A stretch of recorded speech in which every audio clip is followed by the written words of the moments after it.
Good morning friends, welcome to our education. दोस्तों, आज के वीडियो में हम बात करेंगे भारतीय संविधान यानी कॉन्स्टिट्यूशन ऑफ इंडिया, भारतीय संविधान के बारे में। ठीक है दोस्तों, हम स्टार्ट से लेकर एंडिंग तक पूरा संविधान पढ़ेंगे और वो भी पूरा पूर्ण रूप से डिटेल में। ठीक है दोस्तों, अगर आप हमारे चैनल पर नए हो और आपने अगर हमारे चैनल को अभी तक सब्सक्राइब नहीं किया तो प्लीज़ हमारे चैनल को सब्सक्राइब, लाइक, शेयर और कमेंट करना ना भूलें। ठीक है दोस्तों, और नीचे दिए गए बेल आइकन को टिक कर दीजिए ताकि आने वाले न्यू नोटिफिकेशन और अपडेट आपको जल्द से जल्द मिल सके। ठीक है दोस्तों, तो स्टार्ट करते हैं भारतीय संविधान। ठीक है दोस्तों, 1858 का भारतीय शासन अधिनियम हम फ्रेंड्स स्टार्ट कर रहे हैं 1858 से। भारतीय संविधान शासन अधिनियम से हम स्टार्ट कर रहे हैं भारत का संविधान। ठीक है दोस्तों, हम पूरा डिटेल में पढ़ेंगे। ठीक है दोस्तों, ताकि हमें बार बार इस चीज़ को पढ़ना ना पड़े। ठीक है दोस्तों, 1858 का भारत शासन अधिनियम। इस अधिनियम की निम्न विशेषताएं: भारत का शासन कंपनी से लेकर ब्रिटिश क्राउन के हाथों में सौंप दिया गया। यानी जो इंडिया है, भारत का शासन पहले अंग्रेजों के हाथों में था। ठीक है दोस्तों, तो भारत का शासन कंपनी से लेकर ब्रिटिश क्राउन के हाथों में सौंप दिया गया। किसके हाथों में सौंप दिया गया? तो ब्रिटिश क्राउन के हाथों में सौंप दिया गया। ठीक है दोस्तों, भारत में मंत्री पद की व्यवस्था की गई। ठीक है दोस्तों, अब भारतीय संविधान की बात कर रहे हैं हम। ठीक है दोस्तों, तो इसमें अभी 1858 का भारत शासन अधिनियम चल रहा है। ठीक है दोस्तों, यह इसमें अंग्रेजों का आगमन तो हो चुका है, बस वही चल रहा है। ठीक है दोस्तों, भारत में मंत्री पद की व्यवस्था की गई। किस अधिनियम के तहत? तो 1858 का भारत शासन अधिनियम के तहत मंत्री पद की व्यवस्था की गई। अगर एग्जाम में फ्रेंड्स पूछ लिया जाए कि भारत में मंत्री पद की व्यवस्था किस अधिनियम के तहत की गई, तो आप लोगों को लिखना है 1858 का भारत शासन अधिनियम के अंतर्गत भारत में मंत्री पद की व्यवस्था की गई। ठीक है दोस्तों, भारतीय मामलों में ब्रिटिश संसद का सीधा नियंत्रण स्थापित हो गया। क्या हो गया फ्रेंड्स? अब जो कंपनी है वह सीधे ही बैठे बैठे ही पूरा नियंत्रण ब्रिटिश संसद का सीधा नियंत्रण स्थापित हो गया। किस पे? भारतीय मामलों में। अब भारत की ओर से कोई भी मामला होता है तो उस पर सीधा नियंत्रण था ब्रिटिश सरकार का, ब्रिटिश संसद का सीधा नियंत्रण था भारतीय मामलों पर। ठीक है दोस्तों, इसके बाद 1861 ईस्वी का भारत परिषद अधिनियम। अब हमने पढ़ा था 1858 का भारतीय शासन अधिनियम, अब पढ़ रहे हैं 1861 का ईस्वी का भारत परिषद अधिनियम। ठीक है दोस्तों, इस अधिनियम की निम्नलिखित विशेषताएं: गवर्नर जनरल की कार्यकारिणी परिषद का विस्तार किया गया। किसकी फ्रेंड्स? तो गवर्नर जनरल की कार्यकारिणी परिषद का विस्तार किया गया। तो किस अधिनियम के अंतर्गत? तो 1861 यानी 1861 ईस्वी का जो भारत परिषद अधिनियम था, इस अधिनियम में गवर्नर जनरल की कार्यकारिणी परिषद का विस्तार किया गया। ठीक है दोस्तों, विभागीय प्रणाली का प्रारंभ हुआ। क्या हुआ दोस्तों? सबसे मेन जो पोर्शन आता है वो विभागीय प्रणाली का प्रारंभ कब हुआ।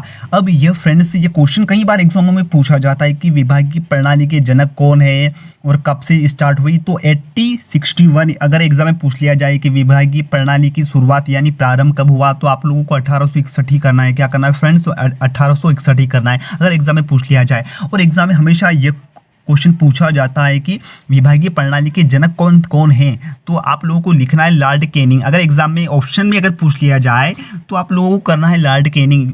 कौन थे ये? तो विभागीय प्रणाली के जनक। विभागीय प्रणाली के अंतर्गत फ्रेंड्स जितने भी पुलिस डिपार्टमेंट हैं वो सभी पुलिस डिपार्टमेंट वो विभागीय प्रणाली के अंतर्गत ही आते हैं। और इसमें IAS जितने भी ये कॉम्पिटिटिव एग्जाम होती है, इन सभी एग्जामों से रिलेटेड जो विभाग है, उन सभी विभागों के जो जनक है वो कौन है? तो लॉर्ड कैनिंग है। ठीक है दोस्तों, अगर एग्जाम में पूछ लिया जाए तो आपको यह करना है। ठीक है, गवर्नर जनरल को पहली बार अध्यादेश जारी करने को मिल गया।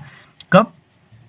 किस अधिनियम के अंतर्गत? तो 1861 ईस्वी के अधिनियम के अंतर्गत गवर्नर जनरल को पहली बार अध्यादेश जारी करने की शक्ति प्रदान की गई। ऐसी अध्यादेश की अवधि कहाँ तक होती है फ्रेंड्स? तो मात्र 6 महीने की जो इसकी अवधि है, अब 6 महीने तक इनका अध्यादेश जारी रह सकता है। ठीक है दोस्तों, अगर एग्जाम में पूछ लिया जाए तो आपको ये सटीक उत्तर आपको देने हैं। ठीक है दोस्तों, इसके बाद 1862 ईस्वी में लॉर्ड कैनिंग ने 3 भारतीयों बनारस के राजा, पटियाला के महाराजा और सर दिनकर क्राउ को विधान परिषद में मनोनीत किया। किसको मनोनीत किया? 3 व्यक्तियों को। 3 भारतीय बनारस के राजा, पटियाला के महाराजा और सर दिनकर क्राउ को विधान परिषद में मनोनीत किया गया। ठीक है दोस्तों, 1873 ईस्वी का अधिनियम यानी 1870 ईस्वी का जो अधिनियम है, इस अधिनियम का द्वारा यह बंद किया गया कि ईस्ट इंडिया कंपनी को किसी भी समय बंद किया जा सकता है। क्या है? ईस्ट इंडिया कंपनी को किसी भी समय बंद किया जा सकता है। 1873 यानी 1873 में ईस्ट इंडिया कंपनी को किसी भी समय बंद कर सकते हैं। ठीक है दोस्तों, इस अधिनियम के अंतर्गत यह एग्जाम में पूछ लिया जाता है।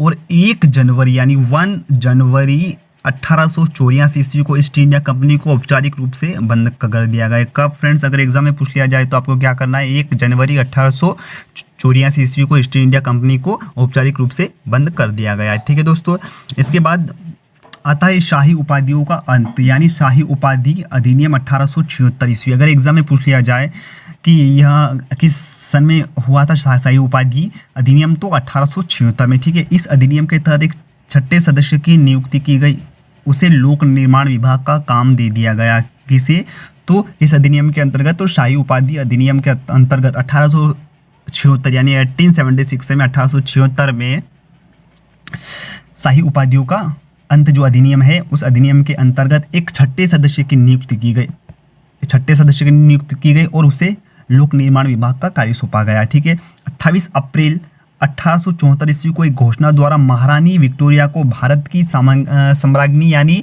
भारत की महारानी घोषित कर दिया गया। ये एग्जाम में कई बार पूछा जाता है, तो आपको फ्रेंड्स ये भूलना नहीं है, आपको इसको लिखना ही है 28 अप्रैल 1874 को। अगर एग्जाम में पूछ लिया जाए कि महारानी विक्टोरिया को भारत की सम्राज्ञी कब घोषित किया गया, तो आपको लिखना है 18 अप्रैल 1874 में। एग्जाम में कई बार पूछा जाता है दोस्तों, तो आपको इसको गलत नहीं करना है। ठीक है फ्रेंड्स, राइट ही करना है। ठीक है, इसके बाद मुगल सम्राट के पद board of directors, board of controller के पद को समाप्त कर दिया गया। भारत में ब्रिटिश मंत्रिमंडल ने भारत सचिव का नया पद स्थापित किया गया तथा भारत के गवर्नर जनरल का नाम बदलकर वाइसराय कर दिया गया। पहली बार